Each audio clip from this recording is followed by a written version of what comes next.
Hello and welcome to the stock market analysis. Let's take a look at the S&P 500 and what it's doing, and then we'll be looking at the SPY there in QQQ to see what the US stock market is actually doing.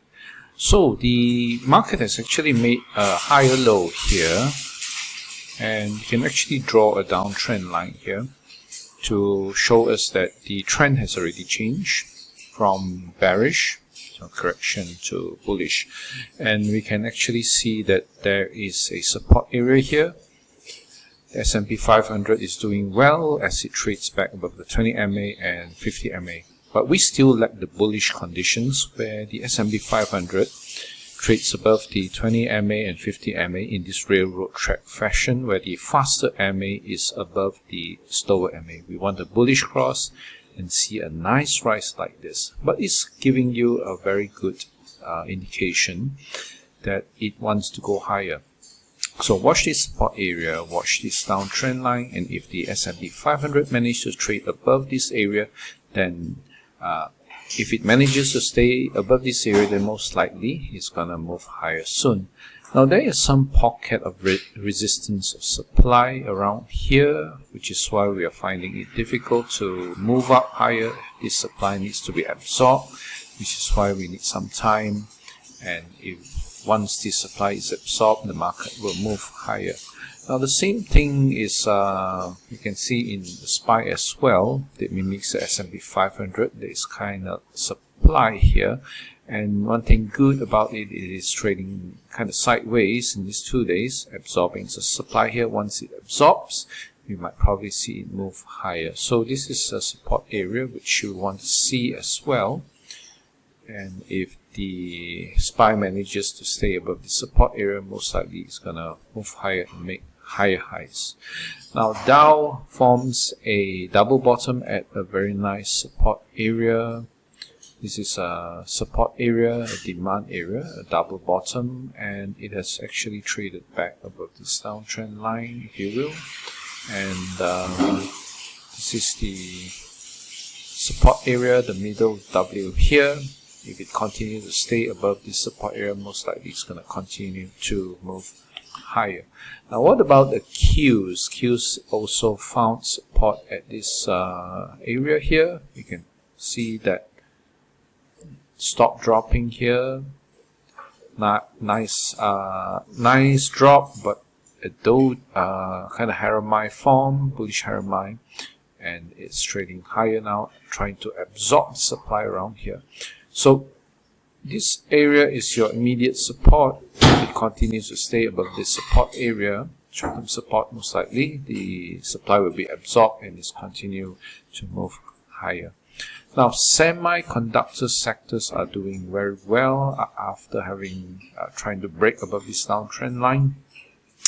This move up here has absorbed the supply around here, and if it continues to stay above this downtrend line, most likely it will be good for semi stocks, and with semi stocks doing well, it will also be very good for the US stock market. Here is a higher low, so there's an indication that the market is trying to improve and be better. Now let me just show you the weekly chart. We have a bullish Haramai here at the 20 MA, and then a bottoming tail. This is a powerful reversal signal that shows that the market semi sector wants to go higher. Alright, and let's take a look at what the S&P 500 futures are showing us in the weekly chart as well. We have a bullish Haramai as well, a bottoming tail at the rising 220 MA, and this is a bullish sign that it wants to go up.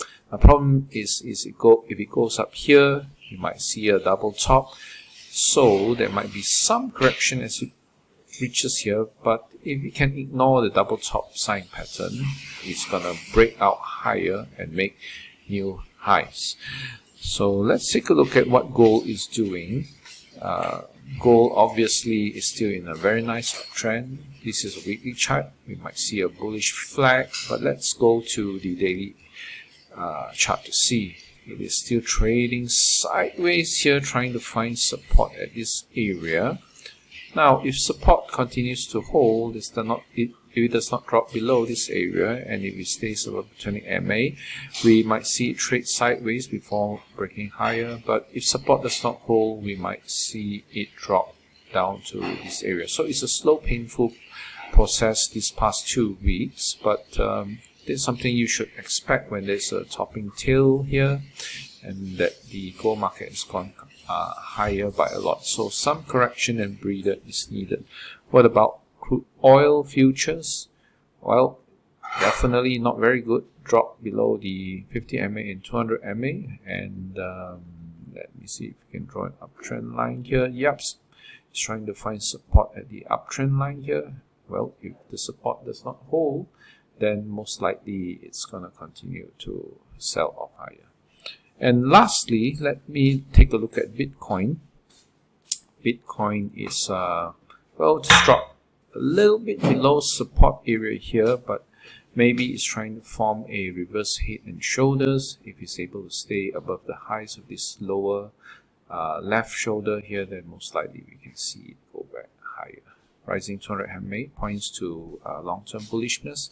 So I hope that this analysis is helpful to you, and I'll see you in the next one.